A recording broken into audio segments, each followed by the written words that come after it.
Yo, Thought Warriors. What is up? Halloween is on. It is I, Van Lathan Jr. And it's me, Rachel and Lindsay. Well, Rachel. Matt James. No, Are we going to dismiss with the pleasantries again? We're not dismissing with the pleasantries. I just want to say that at the top. We can still have pleasantries. But isn't it ironic? Pleasantries. How was your weekend? I had a really good weekend. I took a Saturday for me. I went and I got a massage, a lot of self-care. I got these feet taken care of. It's been a minute. And then I just came to the house. Very few Saturdays that I've had to just been able to just enjoy the house. Had a girlfriend came over. We had music. We just listened to drinks, laid out in the pool, and just chill. Oh, huh. It was not a party. I told my girlfriend she's about to leave and go out the country. And I was like, yes, you can come over and use the pool. Super chill. And then Sunday, I was in the Pride Parade.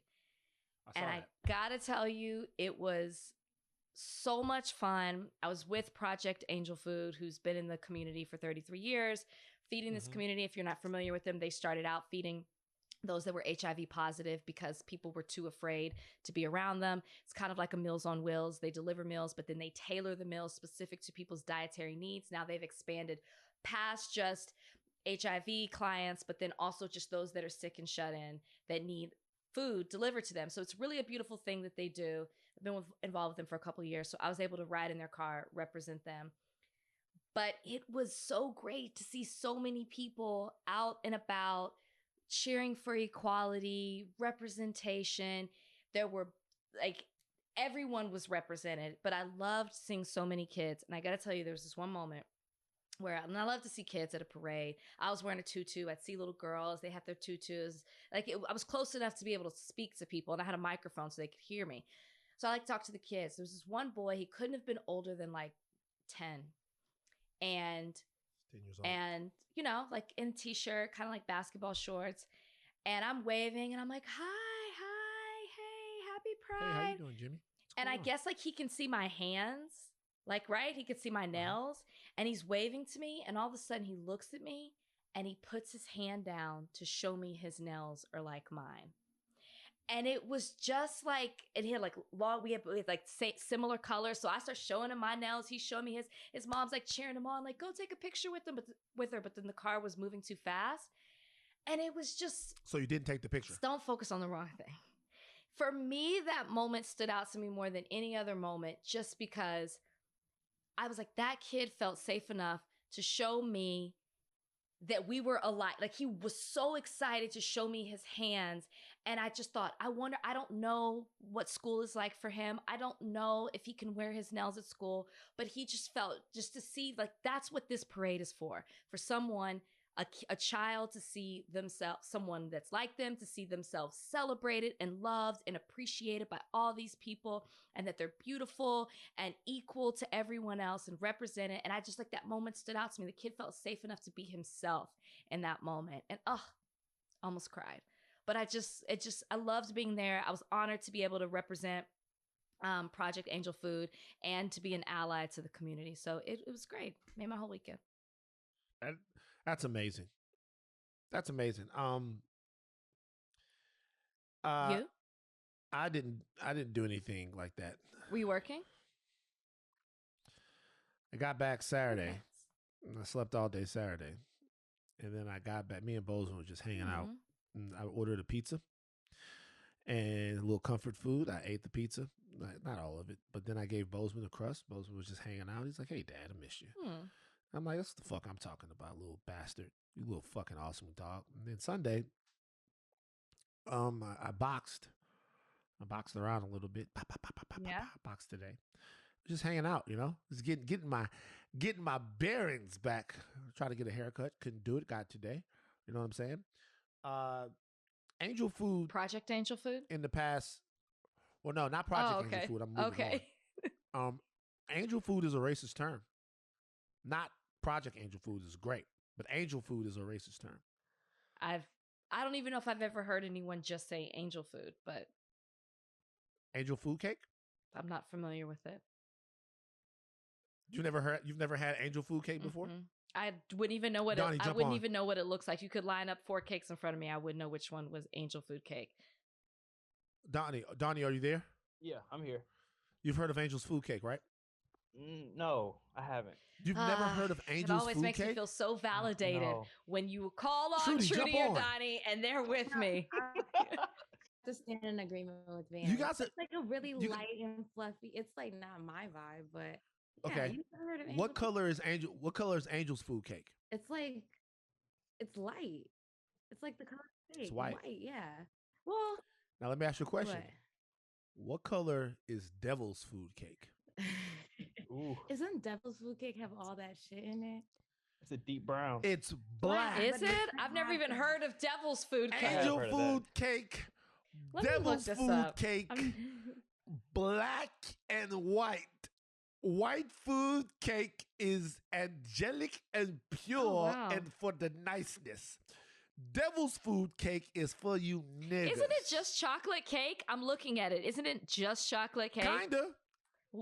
Why chocolate gotta be the devil? I never heard of. Why white gotta be the Angel's food. You never heard of Angel's food I've cake? never heard of Devil's food cake either. So there you go.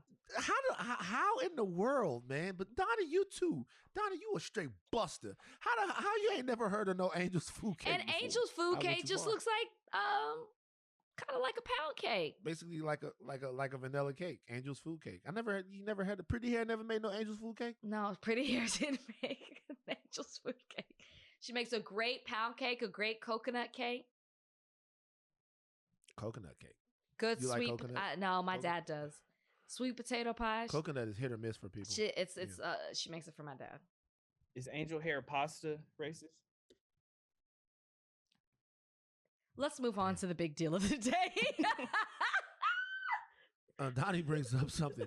He say, "Is angel hair pasta? What are the most racist foods? What foods are the most racist? Brazil nuts. I was about to say nigga toes. It's the number. Nigga toes is racist. Thing. It's the number one. Oh, by the way, on the show today we have both Jarrett Hill from the FANTI podcast and Garcelle Beauvais, who we have great conversations with both of them. Is it Beauvais or Beauvais? I'm saying you kept saying Beau. You kept saying Beauvais, just to let you know. You said Beauvais. I said that. You said Beauvais. I said Beauvais. Oh, she's amazing. I was intimidated by her otherworldly beauty. But angel hair pasta, I'm not sure about, Donnie. That's a good question. I don't think so. I don't think so. Trudy has a story for everybody. Trudy has a story. You do, Trudy, jump on. I do. This is a surprise. Tell you it before. So go ahead. It's just an update on fighting. So I didn't get in a fight, but I came really, really close. So my aunt is in town and she's really crazy in like the life of the party and all that stuff. She's 71. And we were out at Mama Por Dios on Saturday and she decided she wanted to keep the fun going. So we went to West Hollywood. So we went to Tom Tom and we were sitting, I don't know if you guys have ever been there, but like the bar is in the middle and then there's like tables on either side. Okay. So we're sitting close to like the entrance. We're one table away from the entrance. There's another group that's sitting at the table. We're just getting drinks, whatever. There's people at the bar. And then this girl decided that she was going to start dancing to the music. So as she's twirling, she is spraying perfume and she chokes out the whole room. So nobody could breathe. My aunt's 71. She's choking. Everybody's choking. And so I'm sitting the furthest away from the table. My cousin's back is to the table. So my cousin takes her jacket and she's like waving the air. Like, why would you like choke everybody out with your perfume?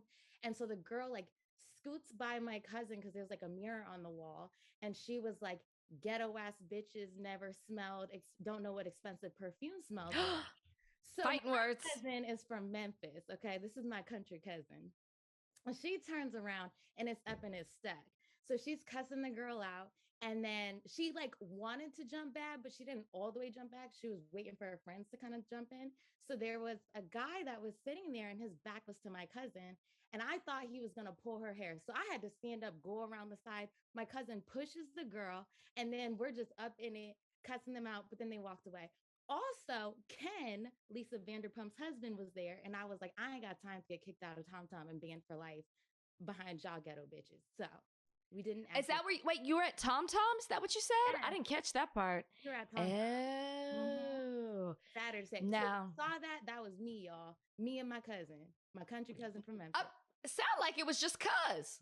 No, it was me too. Don't do that. It was me too because if my I'll be cousin honest. sung, I was gonna have to fight. But whole time I was like, oh my god, is this it? Is this the moment?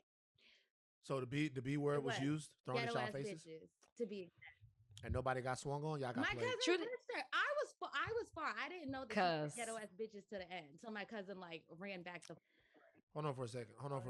Let me get Ebony on the phone real quick. Trudy, Let's see how this same you don't situation think would have gone. you just fight. You just fight. So You guys, just this is the journey. We're an inch closer on my step. To my first step. You're an You inch thought closer. too long. That's why your cousin pushed her. You're an inch Hold on for a closer. second. Let's see what Ebony would have done real quick. Hopefully she picks up the phone. My sister's the most violent person I know in the world. She's got a violent. The wireless customer you are calling is not available. Please try again later.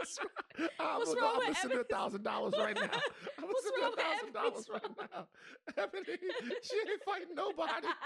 She Except can't get these, no messages. except the phone company.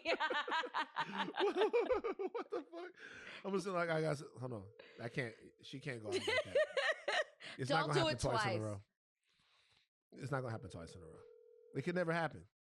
It might have been. Hello? Ebony, Woo. you almost embarrassed yourself. Let me ask you a question real quick. First of all, you're on the podcast. Hi, Ebony. You're on Higher Learning. Hi, everyone. Hi, Ebony. Hi. So Yeah. I was telling everyone, What's up? like Trudy got in a situation where she went to a bar and this girl was spraying perfume everywhere and they started trying to fan the perfume because they didn't like it. And then the girl looked at them and said, "Ghetto bitches never smelled expensive perfume before." If someone looked at you and called you a ghetto bitch to your face, what would you do? I slapped the shit out of them. Yeah, that's what I thought. Like, I probably knocked the shit out of her because, first of all, you shouldn't be spraying in the club. That's trashy. Go to the bathroom, go outside. But you're going to say ghetto bitch. But I'm ignorant, though, so don't listen to me.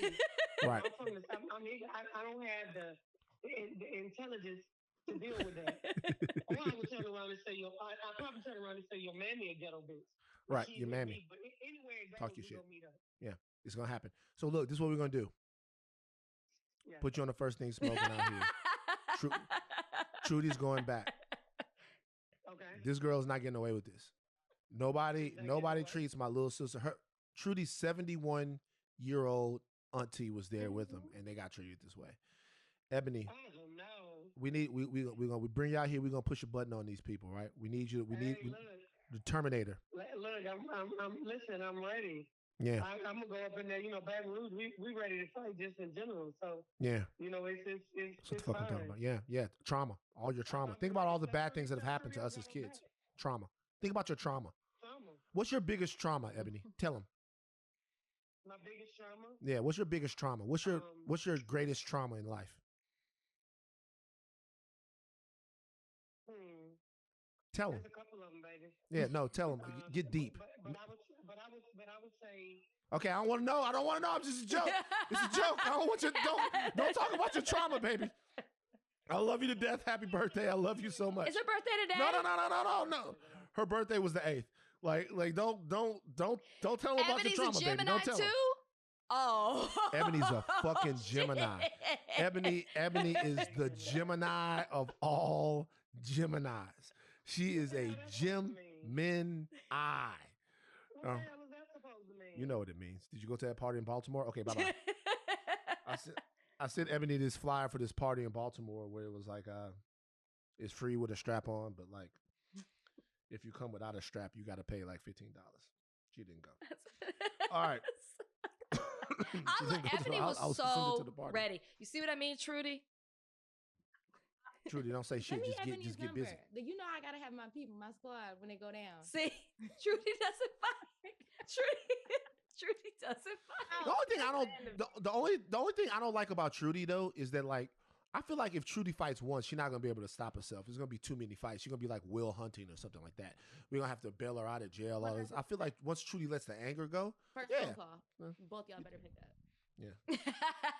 True. All right, we're going to take a break now. On the other side, it's time for a weenie roast. All right. It's the big deal of the day. I'm not sure how it happened. Matt James explained how The Bachelor failed him and his story. You know what? Rachel. No, I did not put this topic in the rundown. Keep going.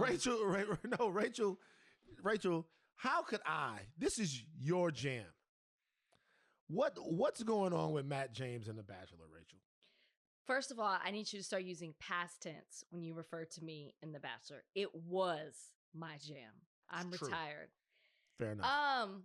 So for those of you who don't know, Matt James wrote a book. It's called First Impressions and something else. I'm not sure the full title.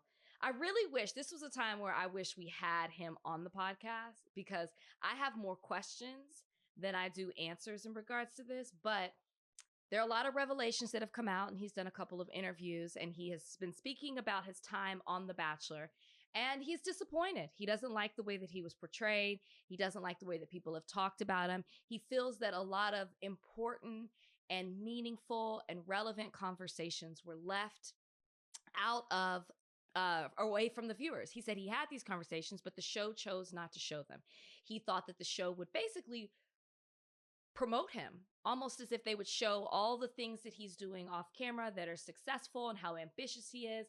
And instead, they showed him as what a lot of viewers said was boring and bland. He said that some viewers even call him an Uncle Tom. He says that he had a van. He said that he had a very meaningful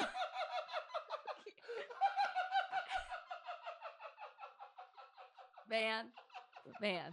He said that he had a very meaningful conversation for over an hour with Chris Harrison, and he poured his heart out to him about all the pressures that he was facing because he was the first Black Bachelor. And he said that, Van, come back. Van. He said that he had an immense amount of pressure that he felt being the first Black Bachelor, and it was unfair to him. And he spoke with Chris Harrison about it. That wasn't really shown at great length. He just talks about the true him didn't come out on the show, and he's disappointed on that. And he didn't realize he was the first Black Bachelor, but once he did, he thought this was a chance for diversity and for the show to expand in that way and blah, blah, blah, blah, blah. And, this is him now telling his story. First of all, hilarious. I don't know why that was funny. The way that you put that. He said people thought he was an Uncle Tom. That's what he said. Okay, I don't know why he put that. Okay. Secondly, a lot of people listening to this right now would expect me to pile on Matt James right here. No. I know what this feels like. I know what it feels like to be in a room, a television production, with all white people, not understanding the landscape of what's going on in there, not understanding how you make your voice heard in there, and not understanding how you represent your authentic self there. The only difference between me and Matt James is, number one, I could never, ever be considered some of the things that they say him. But there's another difference. I was on this show for 9 years and was able to perfect finding my voice and was able to perfect the art of direct and engaging resistance. You resist them, you call them out, but you make it TV. You do it in a way that's so compelling. Telling someone fuck you is one thing.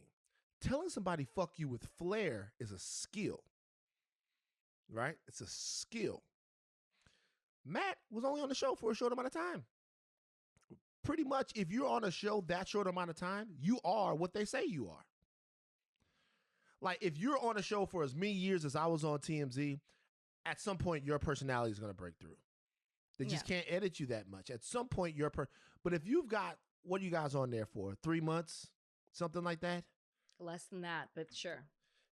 They have an inordinate amount of power to edit you in a way that makes you look the way they want you to. And in this situation, they probably have so much riding on, their cash cow of a show that they're not going to put anything in there that makes you look subversive or like you have questions or like you have concerns. Anything that doesn't play with the status quo, they'd be apt to take it out. So I actually feel Matt here. I feel what he's talking about. I know people were expecting me to get you don't.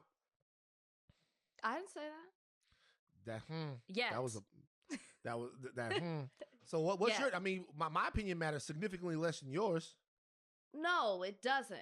And I think people will be interested in the fact that you didn't pile on, even though you came into this segment talking about it's time to do the weenie roast.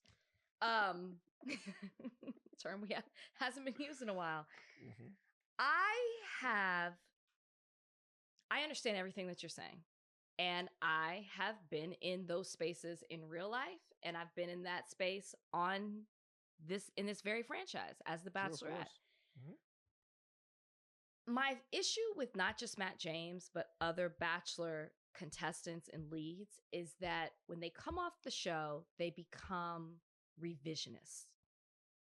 And they see things in a way that they didn't necessarily happen because they're either trying to promote themselves in a better light or they're getting the reviews and comments from other people.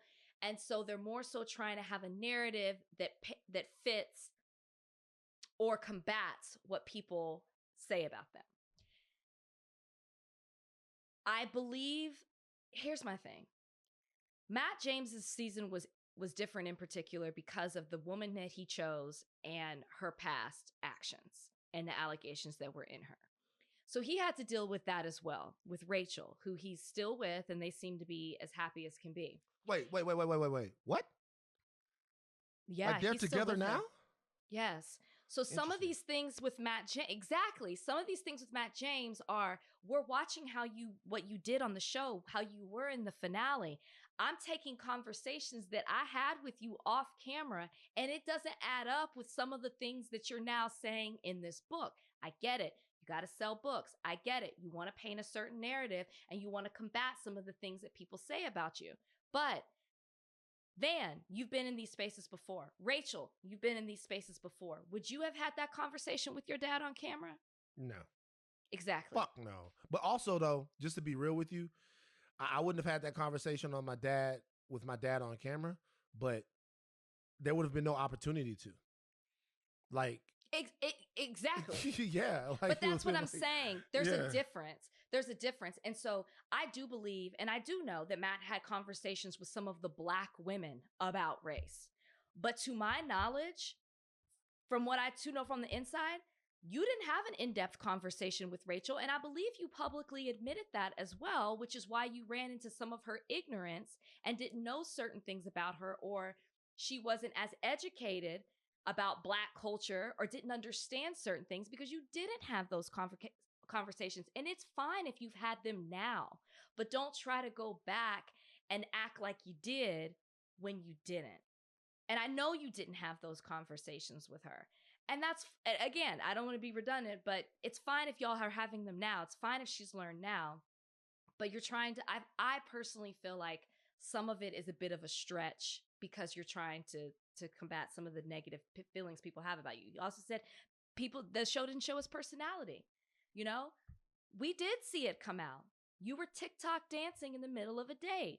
You were showing somebody your dinosaur backpack on a date. You know what I'm saying? Like, we saw it. The dancing has always been a concern. We did see his personality. But I will say this. Matt James came into the show, had never been on it before. So I think his expectations about how this show worked were different. The show is not about promoting you and showing how ambitious or successful you are. The show is about showing your relationship with these women and their relationship with each other. That's just the show. That's just the way the show works. So I get you being disappointed if that's what you thought it was going to be, but that's just not how the show is. So, the some good thing people- is he's happy some now people- with who he wants to be with. That's the good news. Some even labeled him an Uncle Tom. That's funny, man. That's funny. But, I'm like, sorry. I just, I'm sorry. That's funny to me, man. but you know what, That's Van? funny, man. Did we cover his season or did we not? We didn't cover his season, but like we I can't talked remember. about it. We did. No, of course we we did, talked- because we talked about it, because the whole weenie thing is Matt James, right? Right, we did. So But, we like, had to have talked also, about. God we damn, wouldn't have we've been had. doing We this a talked long about that. time. We have. We wouldn't have talked about that. We talked about that conversation he had with Chris Harrison and about how problematic that was. I wouldn't. But have now poured my I have heart. questions, though. Now I have questions about whether or not that conversation was actually longer.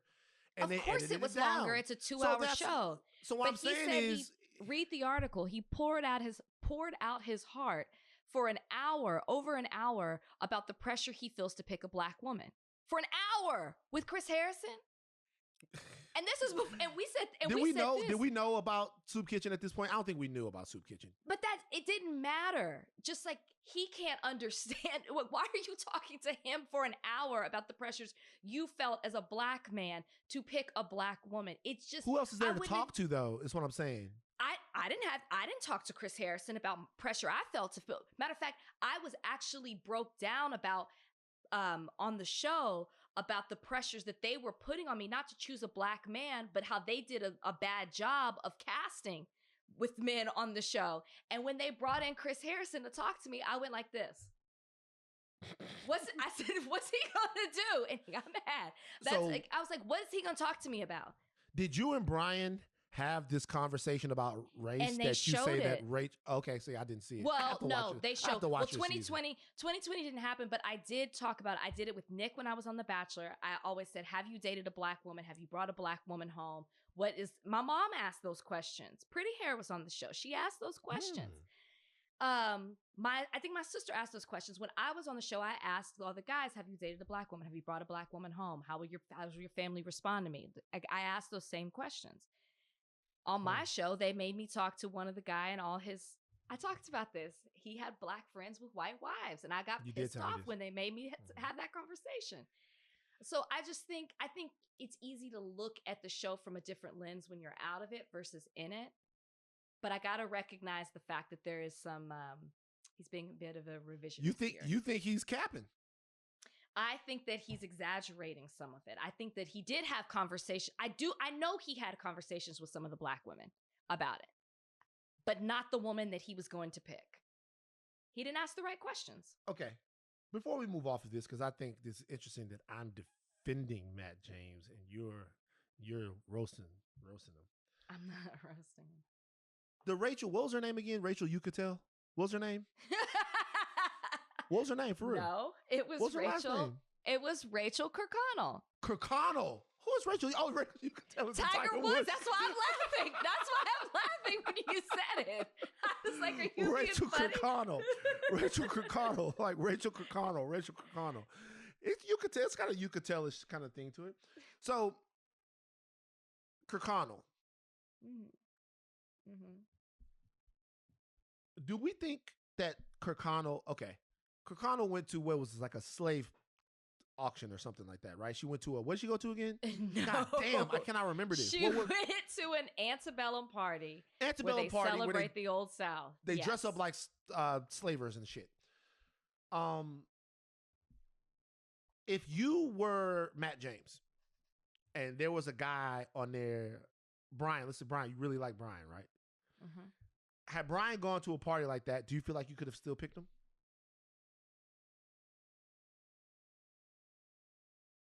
It would have had to go down in a different way. If he went to the party, if he was ignorant, I would have asked, I wouldn't have been able to say, hey, did you go to an antebellum party, right? Like, we can't expect Matt James to ask that question.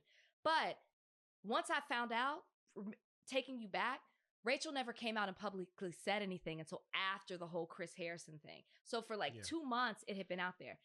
I'll be damned if the man that I chose stayed silent. Like, you would have had to come out and say something. I would have been like, we had these conversations. I dropped the ball. I didn't ask the right thing. So it would depend what the response is. I'm not going to say I would have left him, but he would have had to respond in a different way for me. All right, look, this is a topic that we actually broach with our next guest, Garcelle Beauvais. We're going to talk a little bit about interracial in this, as well as her fantastic book, as well as what was it like being a Black actress in the 90s, and, of course, some really good stuff about her current tenure on The Real Housewives of Beverly Hills. Our interview with Garcelle Beauvais is up next. Guys, big moment in my life right now. Big moment in the podcast life, but big moment in my life right now. Get a chance to interview somebody who I've admired for a very long time. Garcelle Beauvais joins us on Higher Learning today, and this is a big deal.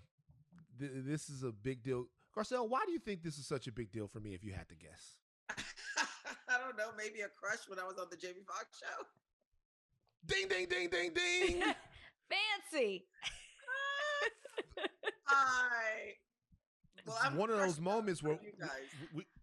it was one of those moments where you look at the TV and we like, I didn't know they made them like that. Damn.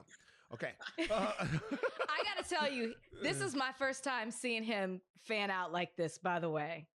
Oh my God. I am flattered because I know you guys talk to everybody. So I'm really flattered. So you have had an amazing career.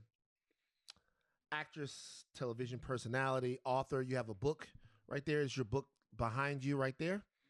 Why don't you tell us the name of the book and a little bit about what made you want to write a book? The book title is Love Me As I Am. And it felt like it was the right time to do it. You know, I feel good personally, professionally. And I thought if this is the moment to sort of tell my story and tell it, you know, from my point of view, from my experience, and hopefully people will get along and go on this journey with me. I'm not done, but up until now, I felt like it was a moment in time. A lot of revelations in the book, which I have right up here, by the way. One of the things that you reveal is you talk about people from your past, one of them being that you not passed up on, or maybe you did. Did you say no to Michael Jordan? Was that what that was? I didn't know any better. I didn't know any better. I was modeling in New York. I went for a fitting at Essence magazine, and they said, tomorrow you're working with Michael Jordan. And by the way they said it, I knew I was supposed to know this person, but I did not know. So I was like, wow, great. Because, you know, I didn't know, but I could tell I was supposed to. So I got home later that day and I called my mom and I was talking to my mom and I said, oh, tomorrow I'm shooting with Essence and I'm working with Michael Jordan. And my brother in the background heard my mom say Michael Jordan. He was like, what? Listen, there was no Google. I wasn't watching basketball. I was dancing and being, you know, girly. And so the next day he showed up and he was, you know, just a professional and sweet and kind to every single person. And we spent the day shooting together. And by the end, he had asked me out and we went out. He showed me how to hit some golf balls. I don't even know how that happened. And he invited me to Hawaii. And I was like, no. Garcelle. I mean, wait, for context, what year was this? Had he won championships at this point? I don't even know. Garcelle. I'm going to be honest with you, Garcelle. The year is pretty important to this story for a couple 80s, of reasons. 90s? Like, is this the 80s or the 90s, Garcelle? Don't come for me. It really? Oh, just was. I was wondering. He was so sweet. He was really sweet and a gentleman. And, you know, I messed up. I fumbled. Totally fine. Can I ask a follow-up question really quickly, man? Recently on, I don't know if you watch the other Housewife franchises, but on Atlanta, it was a big topic of conversation because someone said, hey, let's go around the table and talk about the most famous person who's hit on you. And all the ladies went around and said that. Is Michael Jordan for you the most famous one who's hit on you? No. Oh, who is it? Okay. Yeah. We got to know. Who is it? We have to know. I mean, because let me tell you why we have to know. For the sheer fact that somebody who's more famous than Michael Jordan?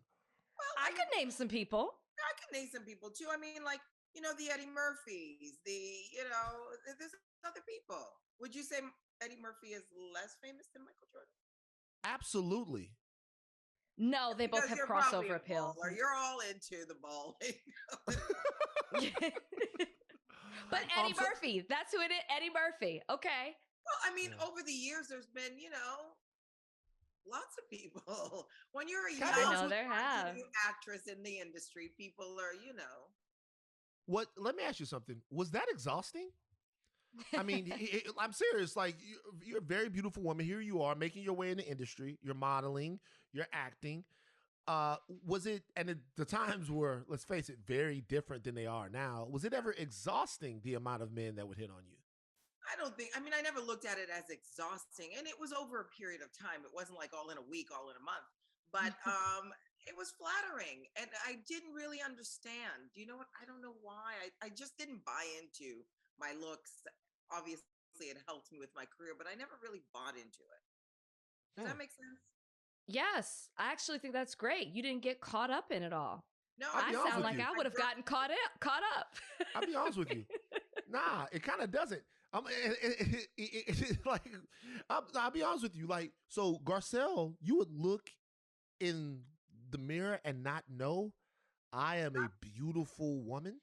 Not that I didn't know. I didn't rely solely on that. You know what I mean? Like, even for me as a young girl, like, growing up and making friends with other girls, I always wanted everybody to see me and not this. So therefore, I went above and beyond to be friends with people. So that it wasn't about that. So it was almost like I was working against it, if you will. Building on that, in your book, or just one of the themes or what you want people to take from it, coming from Haiti, having the success that you've had, it's so inspiring. And so can you talk a little bit about that portion of the book that you wanted to write about and what you hope young girls who look like you, or maybe even who don't, because anybody can be inspired by your story. Thank you for that. And that's one of the things, my takeaways with the book is that a lot of different people have connected and felt inspired by it. For me, leaving Haiti at the age of 7, I didn't speak a word of English. I watched Sesame Street. I was the only Black kid in my school. When I could go to school, I think I have the immigrant mentality, which is why I think I hustle so much. It's always like, I'm so grateful that I'm here. I'm so grateful that I have these opportunities. So I constantly want to, I guess, maybe reaffirm why I'm here. Do you know what I mean? And so my mom bringing us here was just an amazing opportunity. And she knew that, but we didn't know that. I mean, we were like, why are we here? It's cold. There's snow on the ground. We don't speak the language. We've never seen these white people. Like, it was definitely a shock, but obviously the best thing that happened. And I think for me, when I could go to school with Black kids like myself, when I went to Miami, I was so excited. But because I learned English the proper way, and being the new kid in school, all eyes are on you. And they were like, well, she thinks she's white. She speaks too proper. And that was really hurtful because here I was so excited to get with my people. So it was a lot of things. But for me, I think the thread through my entire life is just perseverance. I just never give up.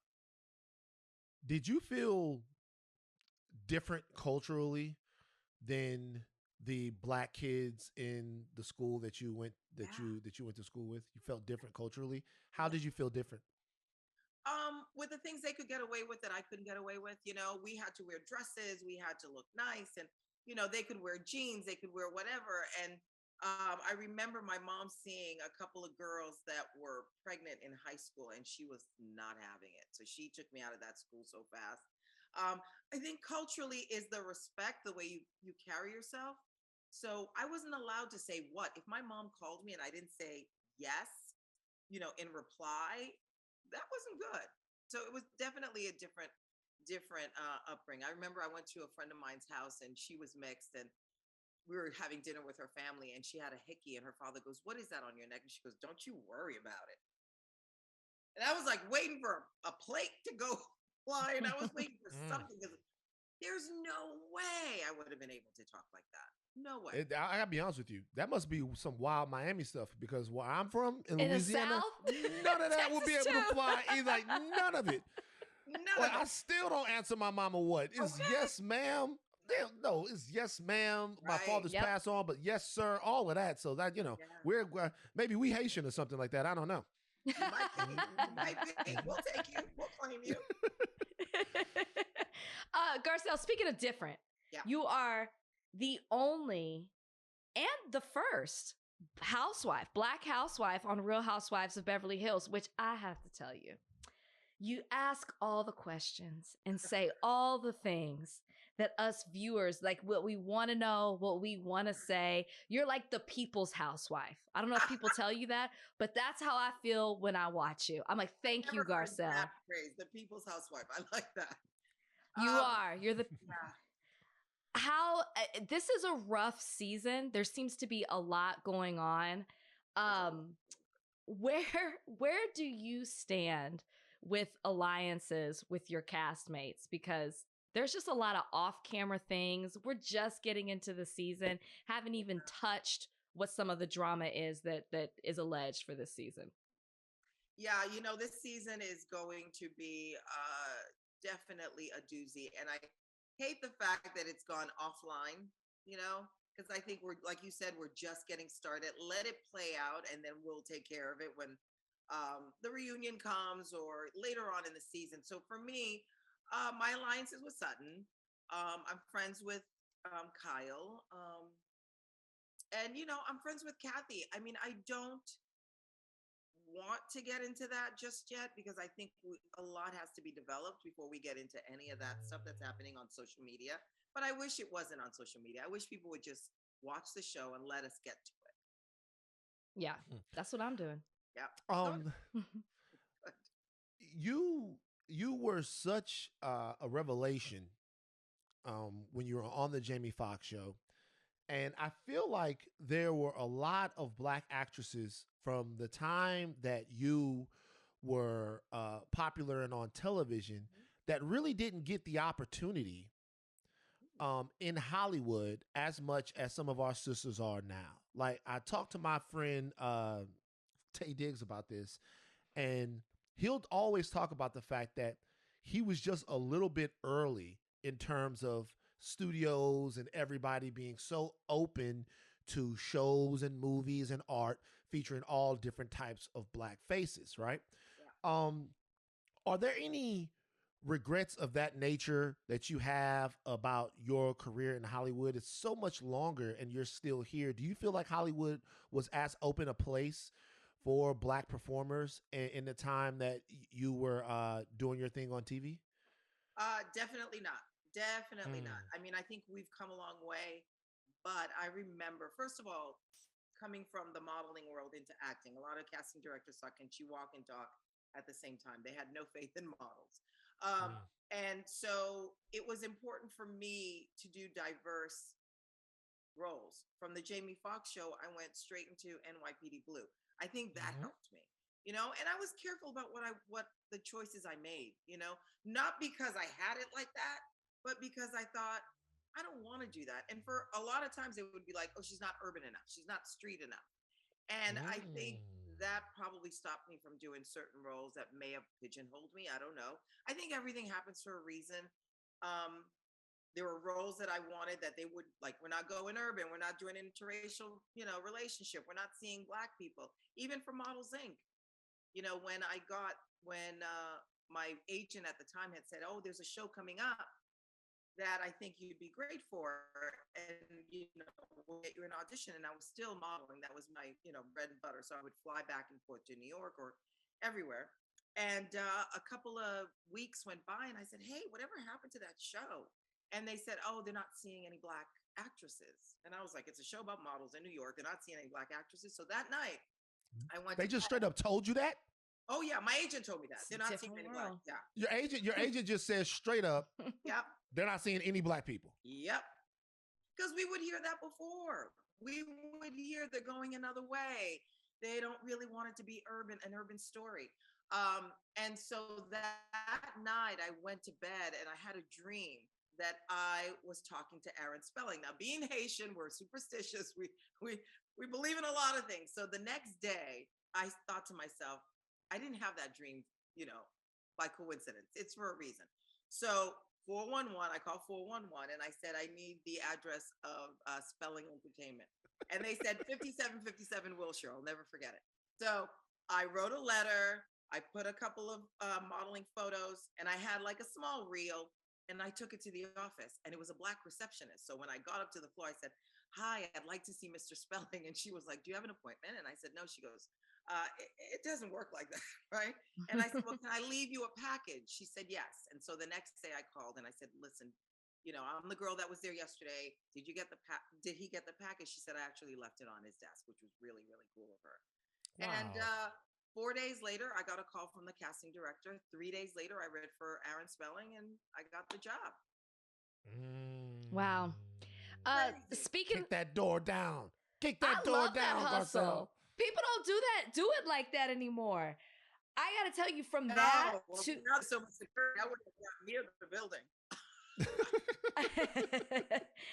From that to getting your own development deal, where do you want to do with that? Where do you see that going? Like, what kind of projects are you into? What kind of doors do you want to help open for other people? Listen, to have this opportunity to still be, I don't like the word relevant, but to still be working in this industry and being able to get a development deal is huge for me. I want to create content for all of us, and I want to tell different stories from unscripted to scripted. It's an opportunity for me to sort of take control of the narrative. And for so long, I feel like we tell the same stories, but now I feel like we're opening up the doors and people are open to seeing and watching our stories. So I hope I get to do a lot of different things. And producing is where I want to go. I'm not interested in directing, but producing I love. That's great. You're on the Jamie Foxx show for many years. Yeah.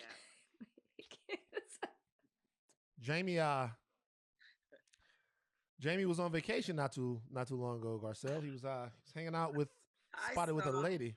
I saw it. Garcelle, what? There are some people that are noticing a trend with Jamie. Some people that say Fancy is the last time we saw Jamie with a Black woman. Stop it right now. You just telling her what the people are saying. I'm just telling her what the people. I never said that. Saying. I don't care. I support the brother. I think he's the most talented. What do you think? Did you have any thoughts about that? What do you think? My thoughts are: we in the 21st century. We are allowed to date anybody we want to.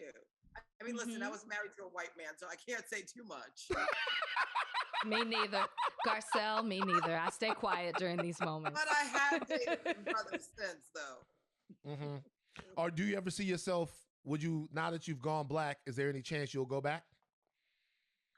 You know what? I'm open to whomever presents themselves and it's a right fit for me. I'm really not, I'm not pigeonholing one way or another. If that's my person, it's my person, no matter what color, what race, what anything. Do you think that more people, Black women particularly, should be open to dating outside of their race, white guys, Asian guys, whatever? Yeah, I mean, I don't think there should be a stigma. I mean, love is love, right? You can't help. I mean, listen, you can go to a restaurant and you can pick the steak you want, how you want it done. But I think when it comes to something like love, heart, you have to be open. You don't know who's supposed to be with you. I mean, do I love seeing a Black couple? Absolutely. But I also think love is love. You fall with who you fall in love with. Yeah. Who do you date, man? Black. It's not. But look. Here's the thing, though. I want you guys to understand something. Okay. There's no. Here's the difference. They're free. There's no choice. I mean, there's I can't my mom. Wait, what? My mama's not going to accept that. It's not, and by the way, this is, look, in all seriousness. I have something to say about that too. Go ahead. In all seriousness, Rachel knows I'm one of the guys who I don't really give a fuck. I think No, he doesn't. I don't give a fuck. But the reality is that because it's so funny, right? We're here for such a short time, and then like we're gone. So to be when you think about life in those terms, to be hung up on certain things, it's really really wild. But I do think though that not so much with sisters and white guys, but with black men and black women, that there is a legitimate sort of concern that black women can bring to the table. There's a legitimate concern that we at least have to hear them out in terms of their ability to find mates, how important they feel in American society, how their beauty is approaching American society.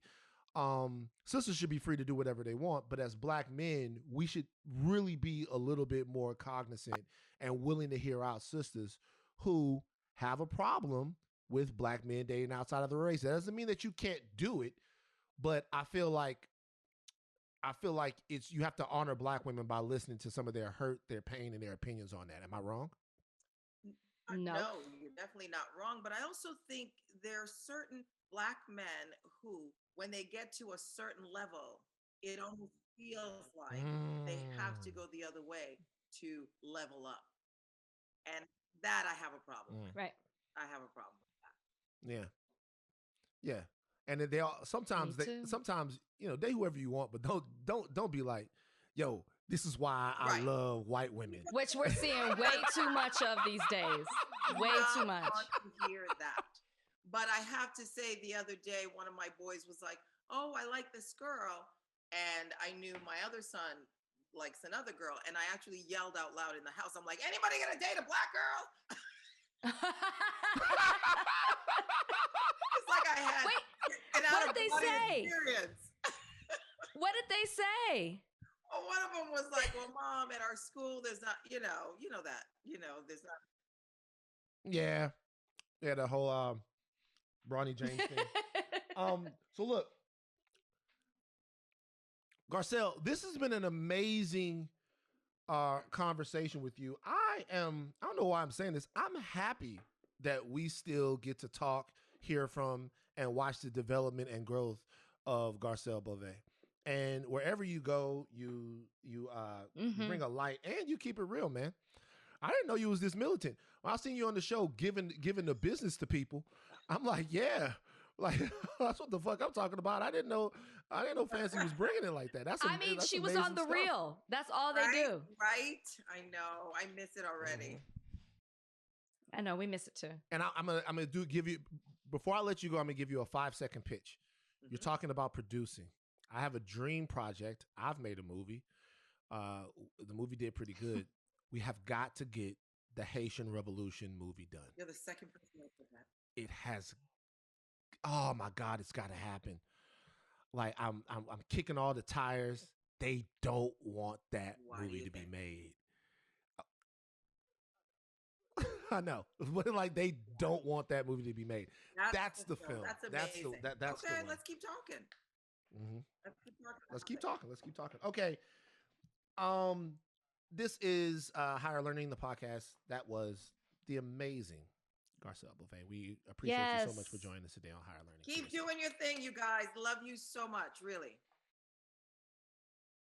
All right. Jake Paul. Garcelle was great, wasn't she? She was fantastic. Super attractive. It's fun to see you fan out like that. I didn't know that. You didn't. Flustered. I mean, we knew she was coming on, but I didn't know how you felt about her. I like it. Yeah, so got you all. Okay. Jake Paul. Slammed President Biden. Hates him. Jake Paul says he's a YouTuber turned boxer. That's who Jake Paul is. Took to Twitter. He aired his grievances out against President Biden. These are the grievances. 1, highest gas prices. 2, worse inflation. 3, plummeting crypto prices. Okay, these 3 things are not President Biden's fault. I can tell you that right now. 4, highest rent prices ever. 5, created new incomprehensible language. Some would say that probably happened under President Trump. If you're reading this and you voted for Biden and you still don't regret it, then you are the American problem. Jake Paul is making his presence felt in the political sphere. Now, what we could do was go down this list and talk about how these things are complex global problems. As we sit right now, the gas is $9 in Canada. The crypto Jeez. situation is the combination of a lot of things. There are a lot of things right now that are influencing this. You know why I won't do that though? First of all, I won't do that because I think smart people already know that. Okay. I think smart people already look at these three things and look at some of the issues that are plaguing the world when you talk about supply side things. Absolutely. Okay. And another reason why I won't do that is because it's the White House's job to message that. Yeah, it is.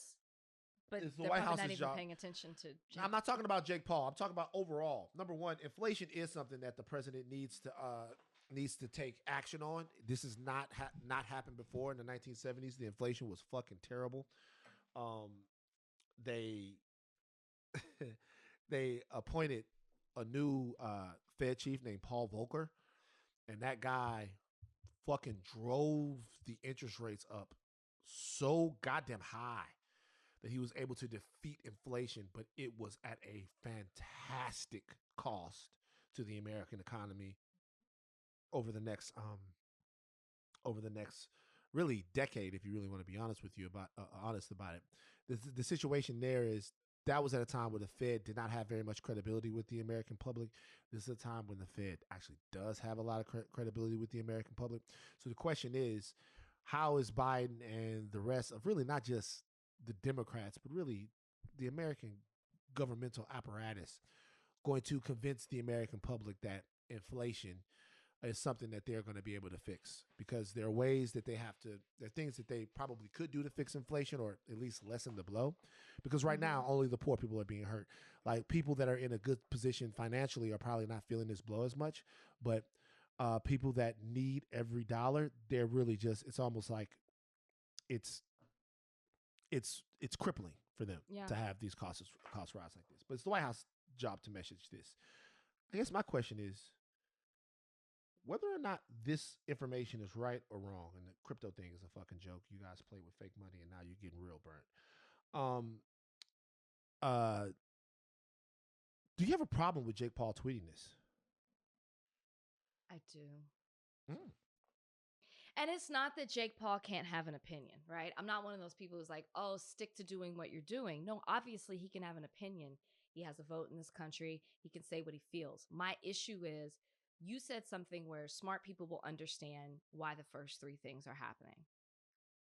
Do you think that the audience that Jake Paul reaches who can vote understand why the first three things are happening?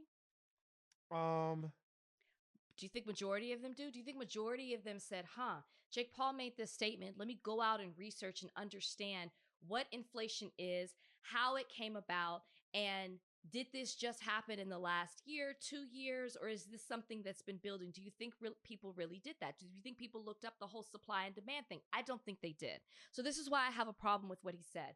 You put this general statement out there, this blanket statement, without the why. And it's great.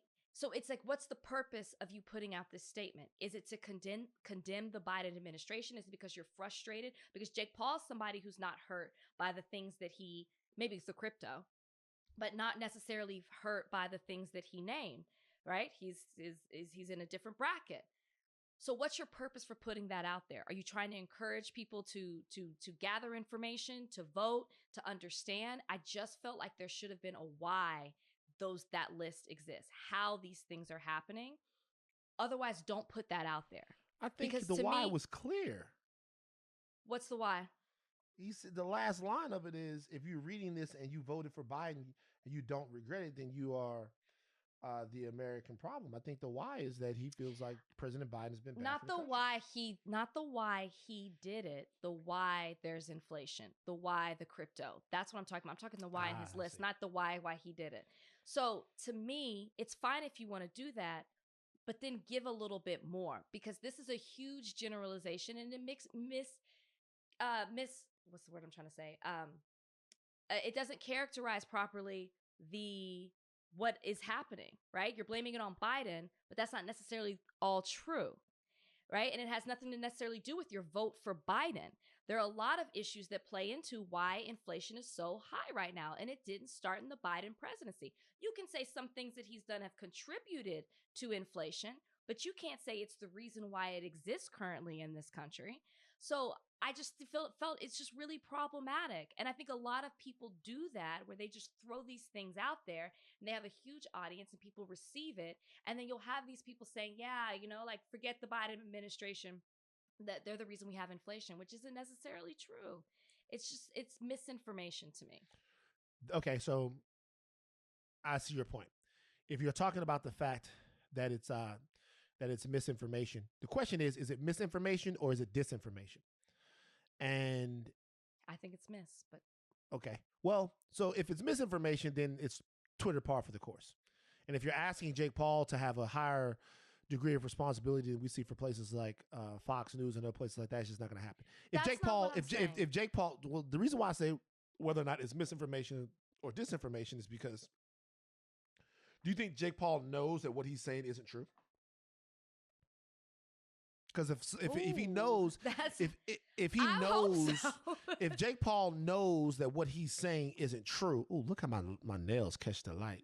Sexy daddy got a gel manicure. Sexy daddy got a gel manicure. He's a sexy daddy with the gel manicure. He's a sexy daddy with the gel manicure. Yeah. Sexy daddy with the gel manicure. Okay, that's enough. Van. There's a 70s. Like, how long is it going on? It's a 70s. Every octave is a 70s disco joint. I just dropped y'all with another hit, a 70s disco joint about my gel manicure. If Jake Paul knows that what he's saying isn't true, then it's disinformation. And Jake Paul is purposely putting out destabilizing information to use with his X amount of $1 million fans, millions of fans, whatever, to make them go vote in a different way. If it's misinformation, he's doing the same thing I see. But I'm not saying that what he's doing is right. What I'm saying is there are so many misinformed political takes that I'm seeing right now. So many people who don't know what the fuck they're talking about. Now, we're going to talk in a second about all the celebrities endorsing Rick Caruso for mayor. Rick Caruso is a Trump loyalist who's been a lifelong Republican operative in one of the biggest ways here. And I'm like, he is. No, I just like that you use the word operative. But. Like that, there was this one time, there was this really handsome guy that was sitting behind President Trump at a debate or something like that. He was going to the debates. He's like some kind of, that was Rick Caruso's son. These guys are like, oh, and I'm seeing this influx of supposedly liberal Los Angeles celebrities supporting Rick Caruso, and I still am not really getting a lot of answers why. And I know he's if you guys don't know who Rick Caruso is, he is a uber rich real estate guy out here in California who created the Grove, and he's very rich. I've met him before. Decent, nice guy, I guess. I mean, politically, he's putrid and has been involved in a lot of things, but like, I don't feel like a lot of the people that we would call quote unquote celebrities have any clue what the fuck they're talking about when it comes to the majority of this stuff. And I think that runs, I think that like kind of jumps over party lines. I think that's kind of on both sides type of thing. So when I saw this, I thought, oh, well, Jake doesn't know what the fuck he's talking about. As far as the irresponsibility, it moved me less because I see this so often. I see people posting shit that's obviously fucking fake. That's obviously fake. Like, it's really fake. But it's out there. So I don't know, man. I don't know. I mean, do your homework, Jake. If you're gonna step into that world, I just feel like you gotta step up a little bit. You're not wrong. Do you have any crypto? No, don't have a wallet. Don't have any of that. Trudy, Donnie, crypto heads? I don't understand it. Me neither. Yeah, Trudy? It's not for me. I don't get it. And somebody tried to explain NFTs to me, and it still doesn't make sense. I understand NFTs. Yeah, that's whatever. You know, Rachel looked at me crazy. The last time I tried to explain crypto to Rachel, she didn't even listen. I was just like this. Yeah.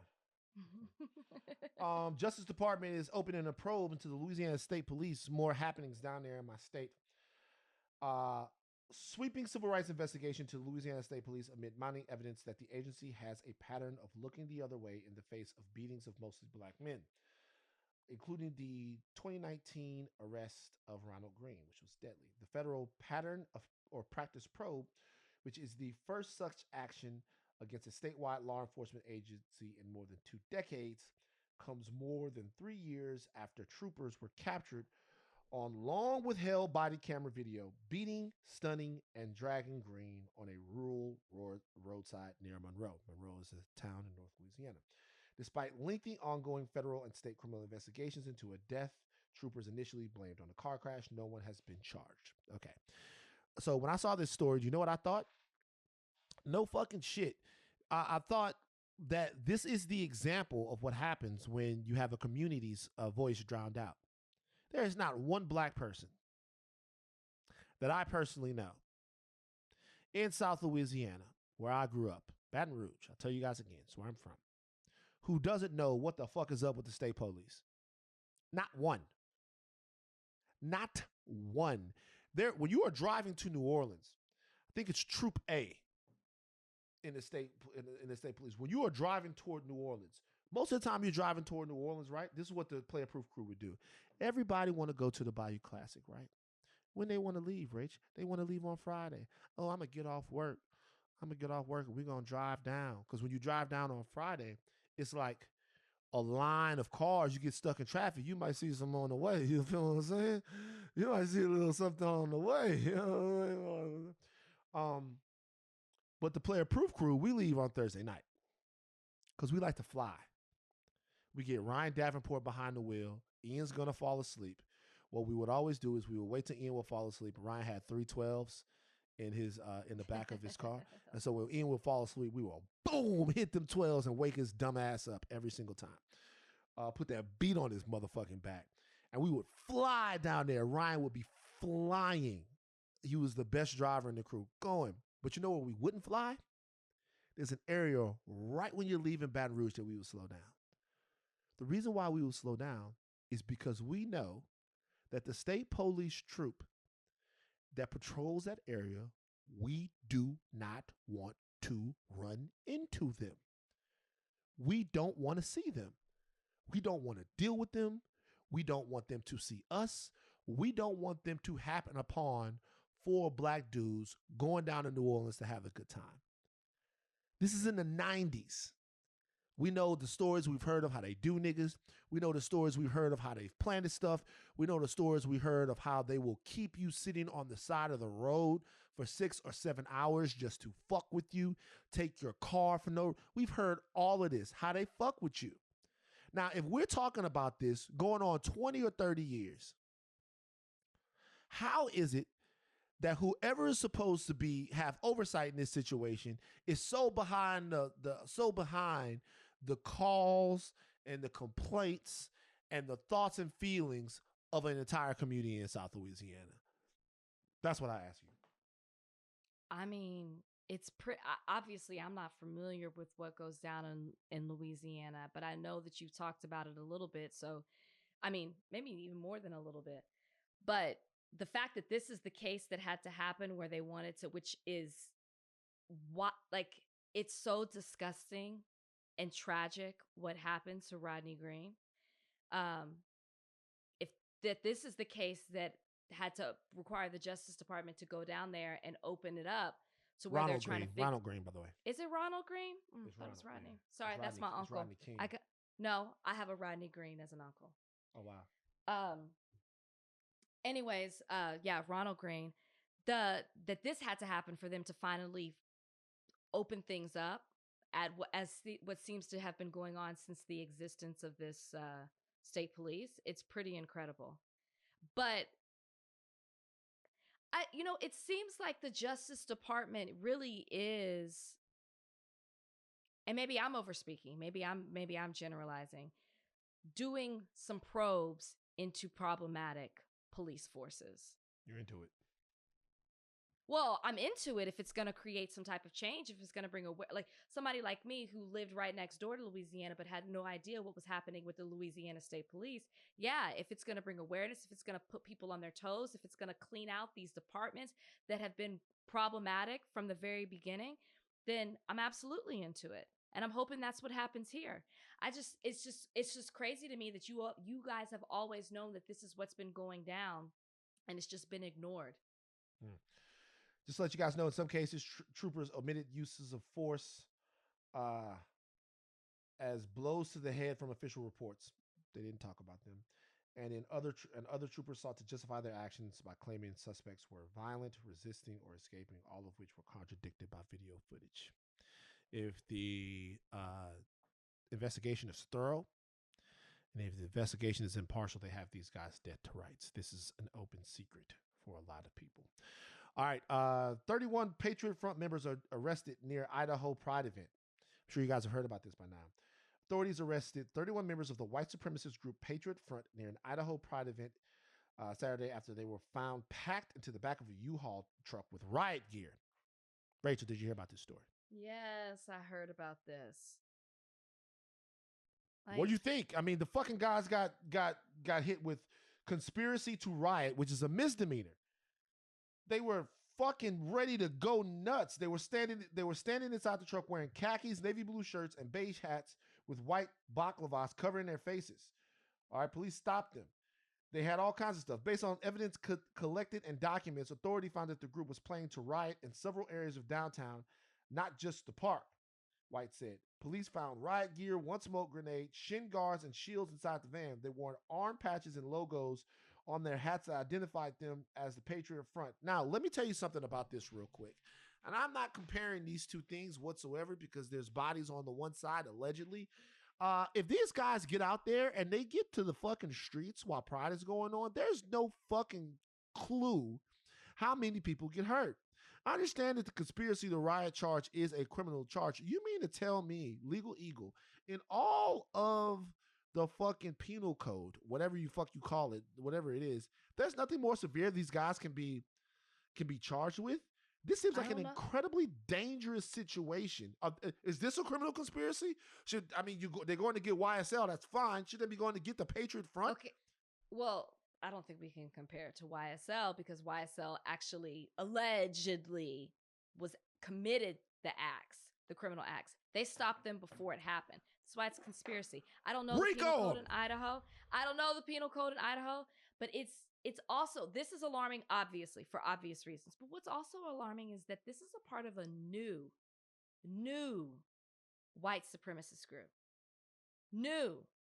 You already got the ones that are already out there. People are still creating white supremacist groups, brand new ones. That is terrifying to me. And the guy who started this one from Dallas. Yeah. Right outside of Dallas. Makes a lot of sense. And okay. I think there are a lot of messed up things happening in both of our states. But that to me, that's just equally as terrifying, is that people are out here starting new groups of hate. You know, I think this week was the anniversary of the shooting at the Pulse nightclub. And I think about that when I think about these groups. And to be honest with you, if there is not something on the books, there should be. Because to stop, how do we know that they were going down there just to riot? If the way I look at it, they were going down there to hurt people. Oh, absolutely. It was a riot in Charlottesville that cost that woman, Heather Heyer, her life. Right? So, it's not like these things happen and no one gets hurt. People get hurt. People go down there and get hurt. And by the way, this isn't something where people are marching for something and things get out of hand. These are agitators who have a purposeful and very direct objective to go down there and start shit. What we're going to do it peacefully? They're going to do it and make sure nobody got hurt? No, that's why their faces were covered. I don't know how to respond to that. Well, I sure do, Siri. Their faces were covered. And it's like, maybe they didn't have the guns, and you're thinking, oh, they couldn't physically hurt them, but you just think about that, how they would have harassed them, they would have emotionally, mentally attacked them, where they basically are intimidating to the point where they're too scared to come out and live their lives as who they are. That was what they were doing, which you're right. That's smoke grenades. That's smoke grenades.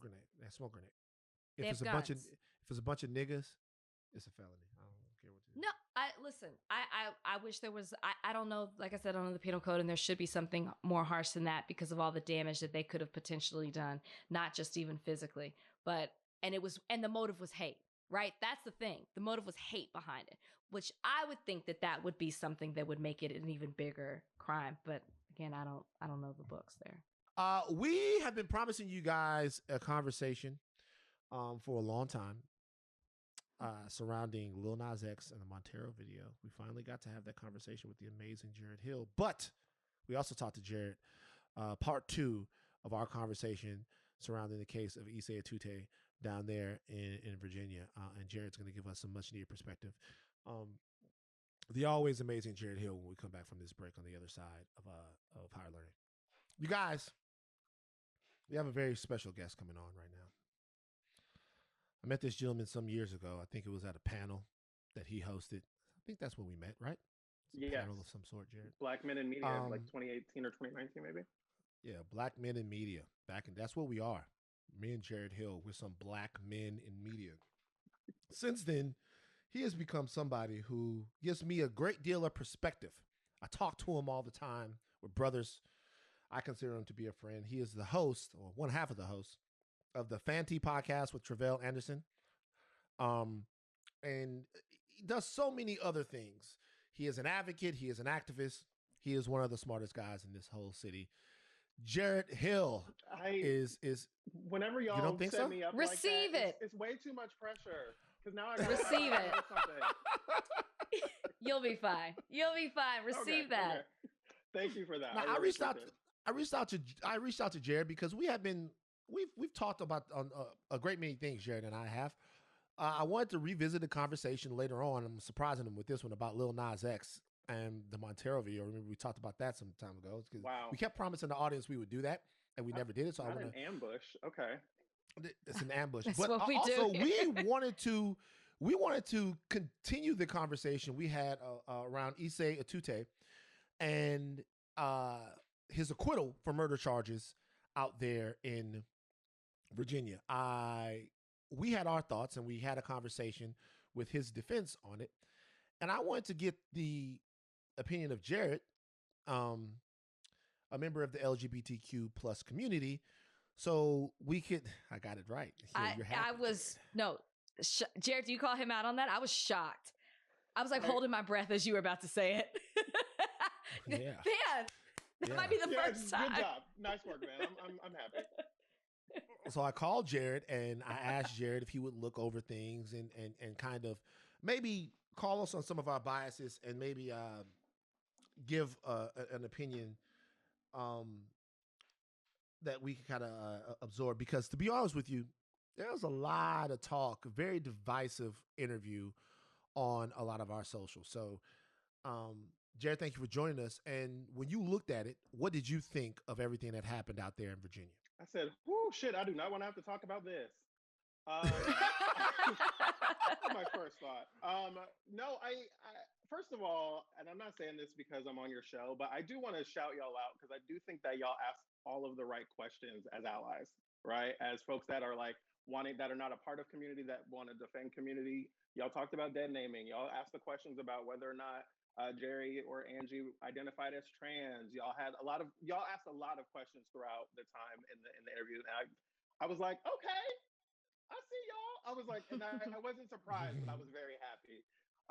And so that was the first thing that I was thinking. This case is interesting to me as a queer person who is like on dating apps and single and, you know, kind of out here or whatever. But like it struck me because it's really about whether or not people are being honest about things, right? And like I am looking at this from the lens of people lie about who they are on dating apps and for sex all day, every day, right? The lies can be, I am 37, I am single, I am straight, I am gay, right? I am interested in you, right? Or what, all kinds of different things that people lie about for sex. And so, like, that part of it was something that I was like, this is an interesting intersection where we're talking about gender and race and sexuality. And I feel like this case kind of encompasses all of those things together in a way that is really, really unique and special. Because if either one of the dynamics of this case, race or gender or sexuality or how one presents or all of those different things, if any of them were different, we'd be talking about this differently. Yeah, it really was a complex, I guess, issue for us to tackle. And as Van pointed out on our socials, people were divided as far as how they thought we approached it. You listened to the interview. What were your thoughts? And maybe what was problematic in the interview? Maybe you didn't find it that way. Yeah, if you could speak on that. So I had like notes that I wrote down about both of the things that y'all brought up as points. Like, so for instance, Rachel, one of the bones of contention that I share with you was that EC never said in that first police report that he was in fear for his life. He never mentioned, the question about a gun or, later finding out that it was a knife. That coming up does have like this air of feeling convenient, right? Of being like, oh, now you were scared in fear for your life, which is also another element that's interesting to hear this white lawyer talking about a black man in an assault that happened on a white person, right? That whole thing is interesting. I was having a discussion with a friend about that just before coming on the air.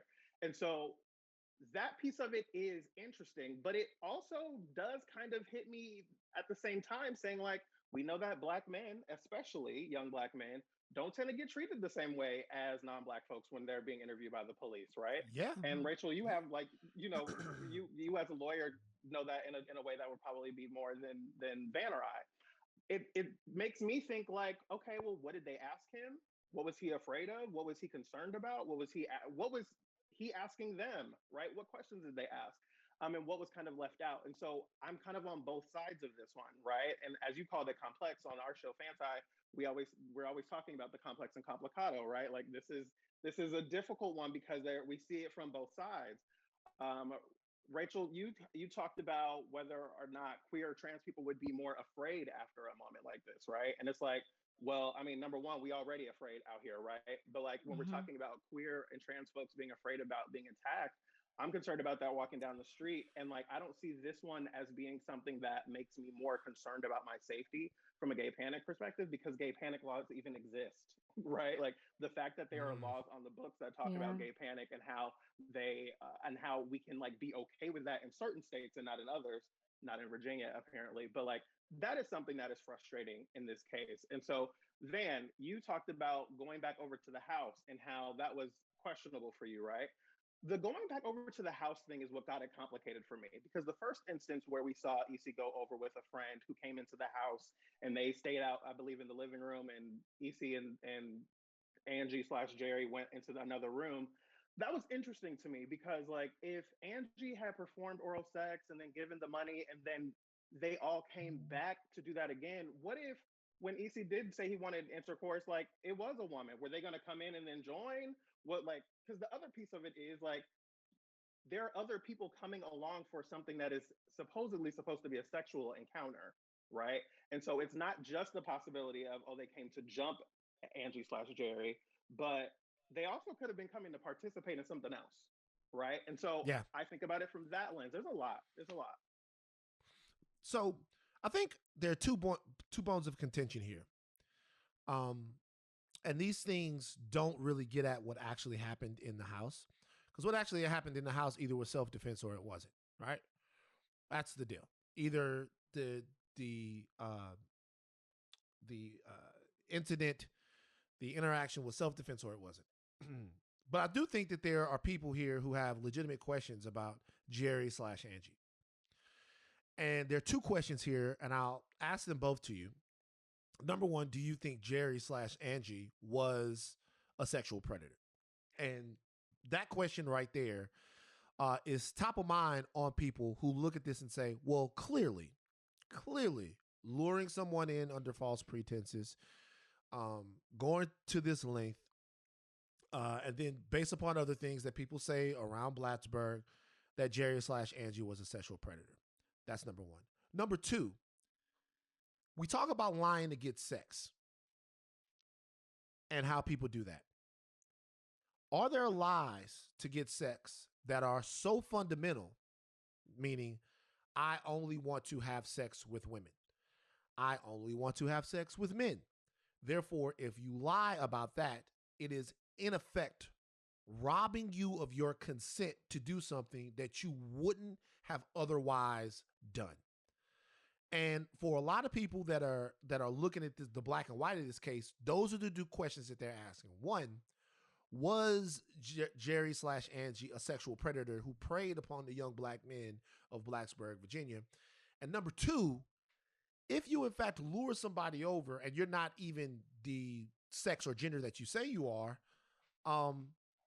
you taking their consent from them? So I'll take the second question first.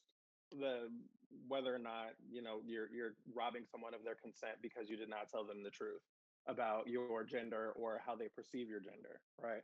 Right. I think we have to question where the line is, right? Because if it's about gender, that's one thing.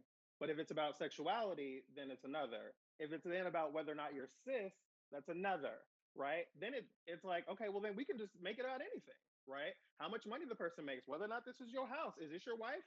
Like, I don't know where those lines are, and I don't think anybody can really just define that, right? And so even if we think about this from the angle of gay panic, which again, this was not a gay panic case because they don't have gay panic in Virginia, but like, we don't even know that it's that, right? Because I've seen headlines that say gay trans panic, and it's like, that's one, that's irresponsible because that's not what this was. But like, we don't know what this person was, and Isi certainly doesn't seem to even know if this person was trans or identified as cis and like to cross dress for sex, like all of those different things, right? And so when we're going into a sexual encounter with a stranger, we're going into a sexual encounter with a stranger, right? We see whatever they put on their Instagram profile or whatever they put on their Tinder profile or whatever, and we take that as fact. You can ask some questions if you want to. When I have sex with someone, I'm disclosing a couple of different things with them. I've come out recently about being HIV positive. I'm making sure that you know about my status.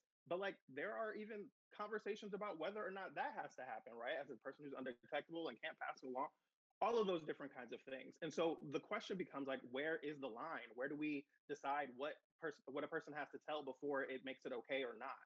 To your first question of whether or not Angie / Jerry is a sexual predator, all of these people were consenting, right? All of these people went to this person's house. All of these people opened the door and saw that the house was dark. I mean, seemingly, right? And we're just talking about Isi in this one, but like, saw that the house was dark. I know plenty of gay, queer, trans, and straight people who have gone over to somebody's house and would not recognize the person tomorrow at brunch, right? Or did not have all the lights on and got things in, or did not know the person's last name, right? I have had, we ain't talking about me, but I was gonna say, don't put your business out there. I was gonna say, okay. Both of y'all set up in your seats a little bit too much, and I said, I'm like, give it up. No, but like, give it up. But I have hooked up with guys who later on, like 5-10 years later, if I saw them at a party, I'd be like, hey, what's up? And wouldn't know, right? Like, and I mean, he's out here. He's lived a life, right? And so when we're talking about these things, it's like these people consented. Whether or not they had all the information is a whole other conversation. So real quick, to piggyback on one thing, you think that there's a conversation to be had about whether or not someone who, because as I understand it, having sex and not disclosing your HIV status with somebody, that's against the law, right? In certain states, it is. There are disclosure laws about what is required to be disclosed in different states, and so that is a real conversation. That's a part of legal circles all over the country. So you think that there's actually a question about whether or not you should be required to tell somebody that? I didn't say that. Okay. I just said that's what the laws are. For me, my ethics personally, like, I always want to share that with people, right? I think they should know that. But like, there's a whole conversation around like whether or not you have to volunteer that information or someone should ask it and all of those different things. Disclosure about any and everything is an open question, right? About about our statuses, right? As a gender, about sexuality, about the things that we want, about who we are. All of those things are in question every time that you meet up with someone and have sex and you don't know who they are. That's very true. Oh, so did you think, I want to make sure I get that. Did you think that, I don't know if you answered, did you think that Jerry/Angie was a sexual predator? Well, so I mean, it's definitely giving Ed Buck, right? Like there are definitely some moments where it's like, right, this older white man who is very attracted to, I'm careful to use the words preying on, right? But is at least attracted to and reaching out to young Black men, right? But all of them consented, right? Mind you, even though they did not have all the information that they may have wanted to have, they all consented to being a part of it. And then they even got paid, right? So there's a conversation about $50, and we know that Issy got $50, which for some people I think is very strange. And like, I've never been paid for sex. Even never mind. But like that was this guy.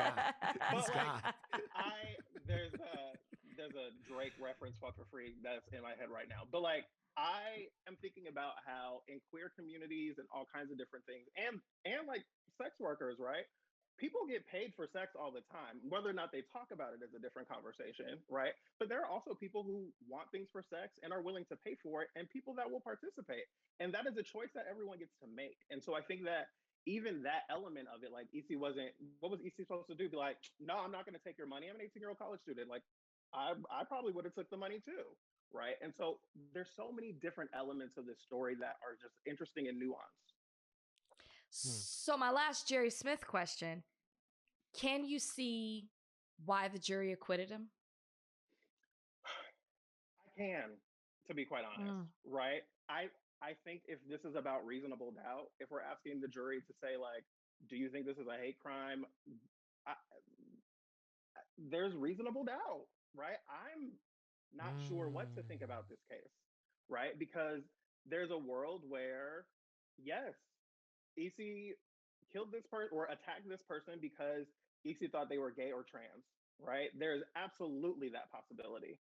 There's also the possibility that Issy saw the knife, or saw the person reaching for what we now know was a knife, right? And like, the question becomes like, if Jerry had reached for the knife and then we saw the knife and then Issy started attacking, does that completely change everything because then it's self-defense? Or is it just the reaching for the knife? Is it like, where is that line? And so it is a hard thing to just like buy into and say like, not guilty, but like there are a lot of questions that are unanswered about this. And Rachel, to your point, we don't get a lot of those answers because Jerry/Angie is dead, right? And so it's a hard one to figure out. All right, so let's move on to Lil Nas X. Lil Nas X made a video back in the day. It's called Montero, Call Me By Your Name. Yeah. Okay. And I'm a good old Christian boy. Jesus. Okay. The blood. Okay, the blood of Jesus. Nobody's moved right now, just so you know. Okay. Nobody sometimes I'm walking down the street and I feel something. Oh my God! I stand up straight. The blood of Jesus. All right. I mean, but you can't move. And so, look, back in the day, we had a conversation, and me and Rachel, I'm not going to speak for Rachel. Rachel, how did you feel? No. I come from a religious background as well. Obviously, the subject matter in the Montero video was a little jarring for Van and I when we watched it, more because of the devil, right? Mm-hmm. It was... It was the devil that got us. It was the devil. It was the devil. It was 100% the devil. It was 100%. I promise you, Jarrett. That was it. But that question. It was 100% the devil. But that question is on point because I think a lot of people had your question. Is it really the devil or is it something else? It truly was the devil for us, right, man? I'll let you finish your question. Go ahead, finish your question. But it was the devil. I'm scared of the devil. I'm scared of the devil. And I remember I hit Jared up. Things. I hit Jared up and I asked Jared about this. And a lot of people wanted us to finish this conversation. We promised that we would. And then all kinds of shit went haywire. And Jared gave me a download on a scolding? Kind of what he felt like the video. I wouldn't, you know what? Look. A talking to. Not a scolding, because he's two, but he did give me the gentle right. Business, got my mind right. So, what are your thoughts on people whose Christianity was offended by the Montero Lil Nas X video? Well, I don't remember specifically how I ate you up the last time we talked about this, but what I will say, what I will say is, as a person who has grown up super Christian as well, I'm still in church today and working out how I engage religion as a queer single person, um, in a church that really has no frame of reference of what to do with me, right? Like, I'm I'm 37, I'm single, I'm sexually active. What is the book telling me I'm supposed to do? Right? Am I supposed to be celibate, waiting to get married for a dowry that I wouldn't get because I'm a man? All of this weird shit, right? For me, with Montero and all of the imagery, the devil, as y'all called it out, like, I have been called every kind of demonic anything and everything because I am gay, right? I have been, my friends have been, so many of us have referred to as demonic, and that the way that we love people is demonic, right? And evil and of hell and sending us to hell, right? And so in the video, we see Lil Nas X go down the pole and go to hell. And it's like, okay, and now what? Right? And I mean, I don't know that I would have been fucking the devil in a music video. Let's just be honest, right?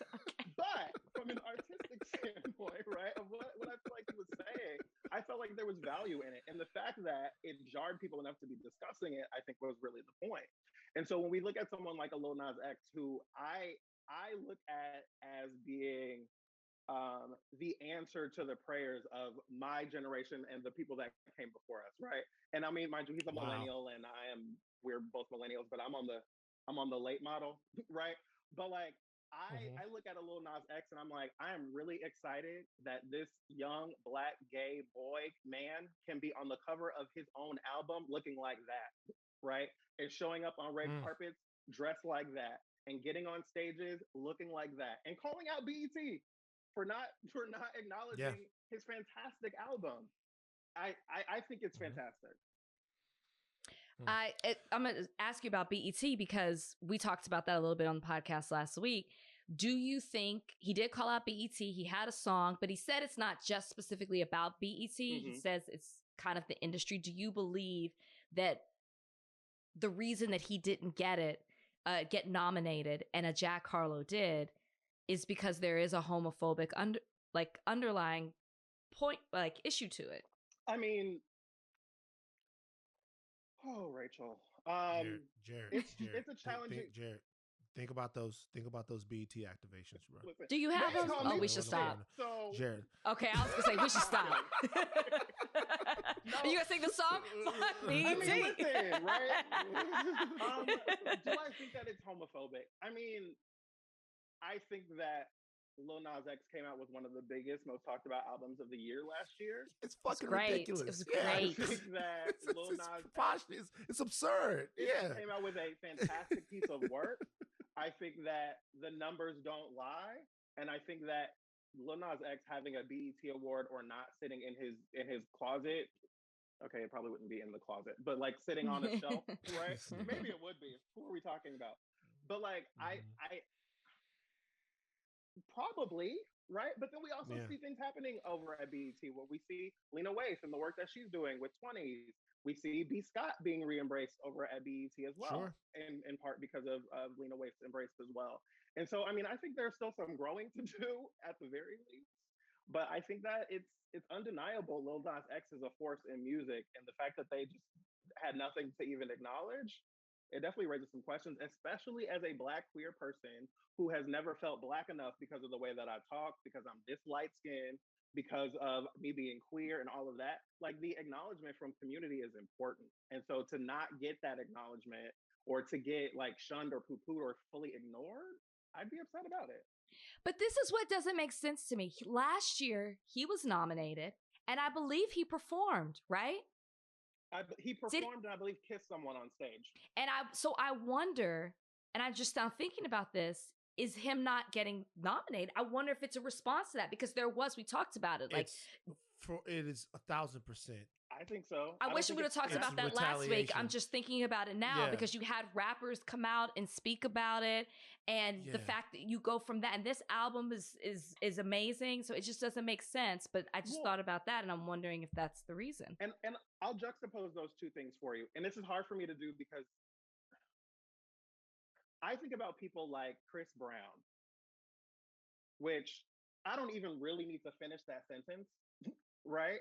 I think about someone like Chris Brown who has documented like reporting on all kinds of horrendous things that he's done. You look right? like that nigga. First of all, how dare you? No. Okay. You look like that nigga. You Just I used to because they're get that a both lot more light when I was skinned. younger. Just because they're Yeah, both light when I skinned. That's was what he's younger- doing. Yeah, I see what Yeah. you did. But like, I Mhm. think that when we see someone like Chris Brown who has gotten away with all kinds of things, right, repeatedly, year after year after year, and we see folks like many of the rappers that we know who have baby mamas all over town, abuse charges, all kinds of things, and still get nominated, still perform, still are on stage, right? And like Lil Nas X kissed someone, right? And is a gay man, right? And like, I'm sorry, it's hard to disassociate the two things. They're not always necessarily fully linked to one another, but it's hard to tear them apart. Jarrett Hill, you've been one of the greatest guests we've ever had on Higher Learning. We appreciate you being on Typically. here today, man. Yes. Yeah. No, it's been so great to have you. You have to come it's back. So great to have you. Friend of the Have to show. come back, Have to come back. Plug your Absolutely. podcast so everybody knows where to find it, where to get more of your amazing mind. Yes, you can check out FANTI. We come out every Thursday. It's a show about the things that we love that don't necessarily quite love us back, about things related to, Black church, things like television and film and all of the various different things that we have real affinity for, but also have some questions about. And so FANTI is available wherever you get your Slay-worthy audio, FANTI. Every Thursday, you can find me on social media at Jarrett Hill. Jarrett is 2 R's and 2 T's, thanks to my parents. And I appreciate y'all for having me. Peace, brother. See you around the way. Bye, See ya. Jared. Did you see the story about the Google engineer who says that the AI is sentient? Terrifying. So I read this story. All right. The guy says he was speaking out on behalf of the AI. He said that the AI, so this guy's name is Blake Lemoine, who's a senior software engineer in Google's responsible AI organization. He said in an interview that he was put on leave Monday. He's put on leave because he's violated Google's confidentiality policy. There's a program at Google called Lambda.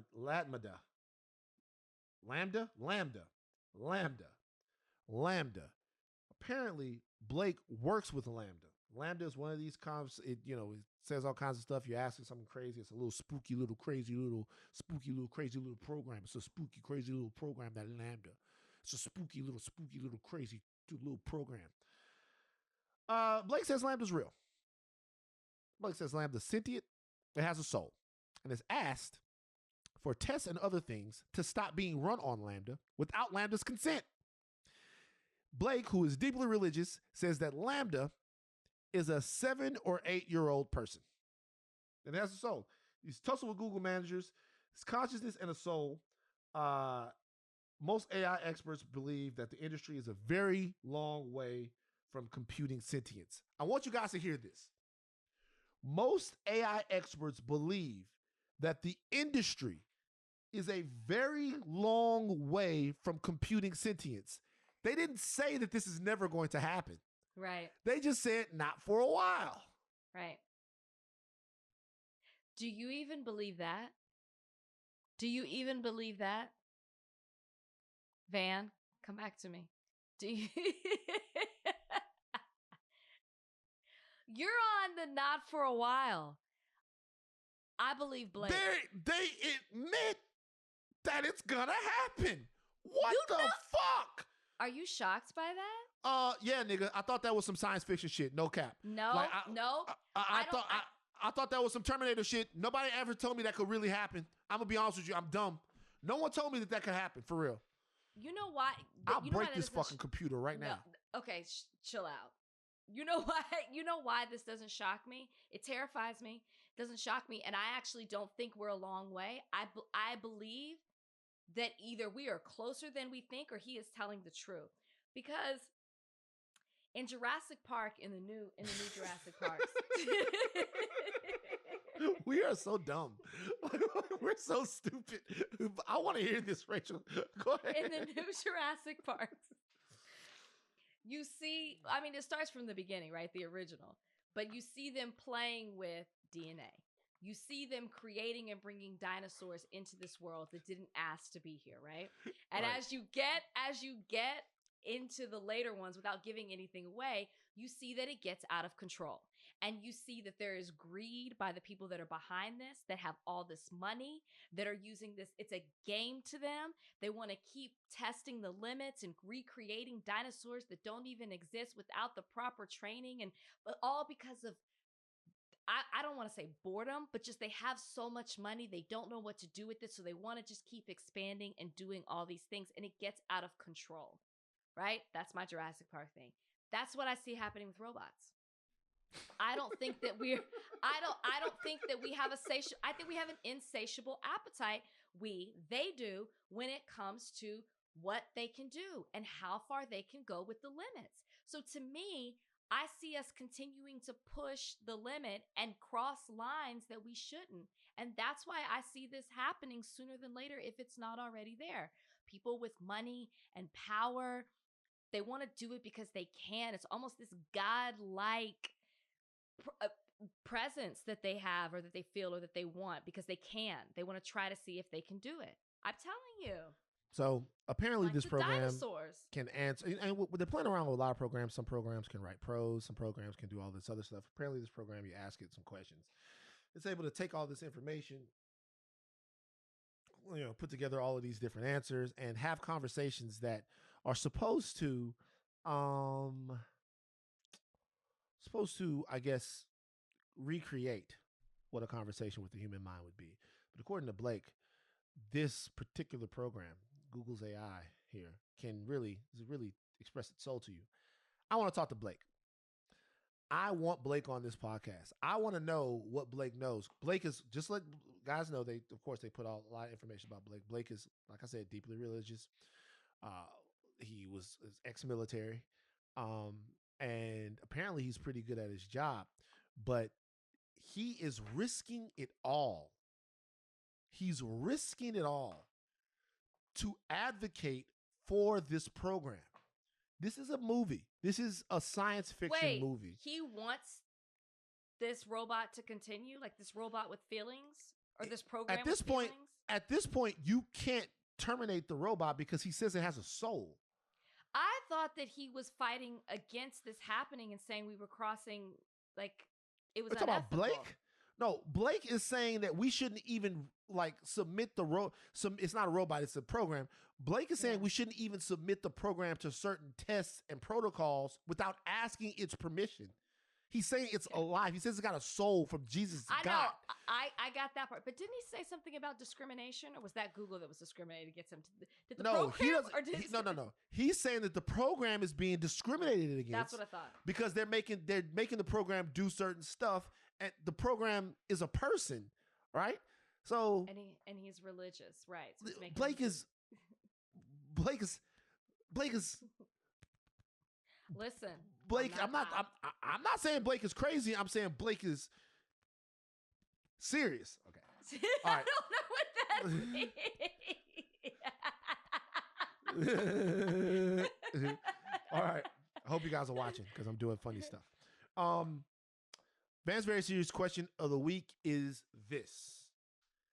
Donnie, run this video run this video, this audio. My very serious question is, what should happen to this teacher? Listen to this and all the way to the end. Donnie, run it. So a teacher and a student were arguing at my school today, and he said this. I'm talking to you. That's who I'm talking to. Nah, you know me. You know me, and you know I ain't for the games. Stop talking to me, Gayana. Call your daddy then. Tell your daddy come up here and talk to me then. You, stop talking to me. No, I'm telling you, stop talking to me. Tell your daddy to come talk to me. Tell your daddy to come talk to me. Nah, go dig him up and tell him to come talk to me. Said what? Go what?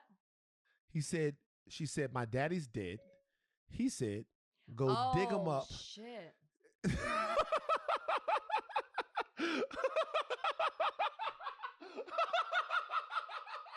I didn't hear. She said, my daddy's dead. He said, go dig him up and tell him to come talk to me. Very serious question of the week. Rachel, what should happen to that teacher? I was with the teacher 100% Okay. till he said I found that. this on the web for where is quest of the week was it? I'm sorry. I have no idea Siri- why this happened. Siri is the program. Siri And is that's the what she's program. trying to tell you. That's what Right. she's trying to tell you. That's why I'll turn Siri on. Mhm. I was with the teacher until the teacher said that. That crossed the line. Like, I understand teachers are under a lot of pressure and there's only so much that they're allowed to do in schools. So I was with the teacher standing up for himself. But the moment that he spoke to the student like that and said, "You go dig your daddy up," that is triggering. That is not how a teacher should be talking to a student. You don't know what kind of doors you're opening when it comes to that student, or what kind of emotional trauma she's been through the loss of her father. You don't, that's just so low that teachers got to be suspended. I don't know if I'm gonna say firing. I said suspended. Teacher gotta go. Teacher gotta go, man. Teacher gotta go. Teacher gotta go. That's rough. Teacher gotta go, man. If all of you guys were talking about my homegirl that said the heavy dick thing deserved to be fired, which you guys all said that she deserved to be fired, the heavy dick lady. I think I said suspended. You said fired. But if heavy dick lady looking at a child. Oh yeah, she's a substitute. Fire. Looking at a child and telling them to go dig up your dead daddy, you should never teach again. I'm sorry. This is too much. It's too much. On a football field, maybe I'll accept it. Donnie knows. What? You don't know the type of shit that they would say to us out there. Doesn't make it okay. I heard a coach one time say, "Listen, I met your daddy yesterday. Your daddy was a pussy. I can already tell. I'm giving you an opportunity not to be a pussy like your daddy." Oh and I stood there watching. I'm like, "Oh my God. What is, say something." Yeah, I would have told, God rest my father's soul, I'd have told my father that. My father would have come back and put his boot in a nigga's ass. Rightfully so. You know, all right, you guys, I want you guys to go into the Soulless Jackal hive of the Reddit and talk about what you think should happen to that teacher. I'm going to look and try to get this teacher on the show. I'm trying to get him on the show. What did happen to the teacher? Don't know yet. It's very fresh. Okay. It's very fresh, just like the reviews for Top Gun Maverick, which was a fantastic movie. So Certified good, right? fresh. So good. All right, Rachel. Big show today. Almost 2 hours. We went too long. It's okay. It happens sometimes. Okay, we gave you guys a lot. Gave you guys a lot. Take whatever. breaks, start, stop, and just listen to the whole thing. Stop, It's whatever, good from whatever. start to finish. We're in studio on Thursday, so it's going to be different. You guys will get to see me. Get to see Rachel. Get to see Donnie. No, because he doesn't live here. Trudy. Yes, if she's still here after her fights. Take your thin caps off. Do not stop learning. I'm Van Lathan Jr. I'm Rachel and Lindsay. Bye, guys.